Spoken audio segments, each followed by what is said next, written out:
हर हर महादेव। तो चली जा, सावन भी आ गई, हमनियों के आ गई जा सुंदर सुंदर प्यारा प्यारा शिव जी के भजन लेके। तो सुनी जा एक बार, बताई जा कैसा बा। हरियर हरियर सुगावा के लाले लाले करवा, हरे लाले लाले करवा, बोलिया बोलाए सुगना हर हर महादेव, बोलिया बोलाए सुगना हर हर महादेव।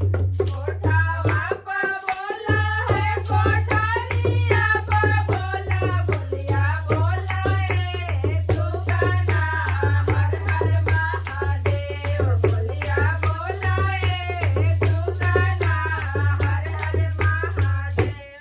दुआरा पा बोला है दुआरिया पर बोला, बोलिया बोलाए सुगना हर हर महादेव, बोलिया बोलाए सुगना हर हर महादेव। हरियर हरियर सुगावा के लाले लाले करवा, हरे लाले लाले करवा, बोलिया बोलाए सुगना हर हर महादेव, बोलिया बोलाए सुगना हर हर महादेव।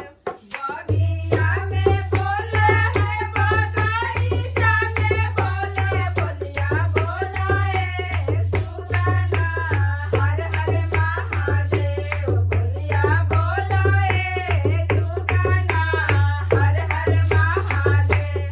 शिवाला में बोला है मंदिरवा में बोला, बोलिया बोलाए सुगना हर हर महादेव, बोलिया बोलाए सुगना हर हर महादेव।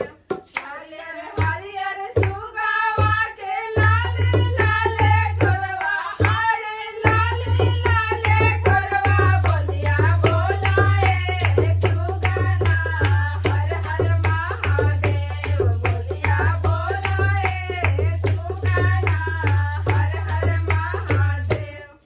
धन्यवाद। गाना अच्छा लगे तो वीडियो के लाइक करी जा, ज्यादा से ज्यादा हमनी के गाना के जन गाँव दिन जा शेयर करी जा, और चैनल पर नया बनी जा, पहली बार देखत रही जा तो सब्सक्राइब जरूर करी जा। हमनी के फेसबुक के पेज पर हुए और इंस्टाग्राम के भी पेज बा, उसे जाके देखी जा।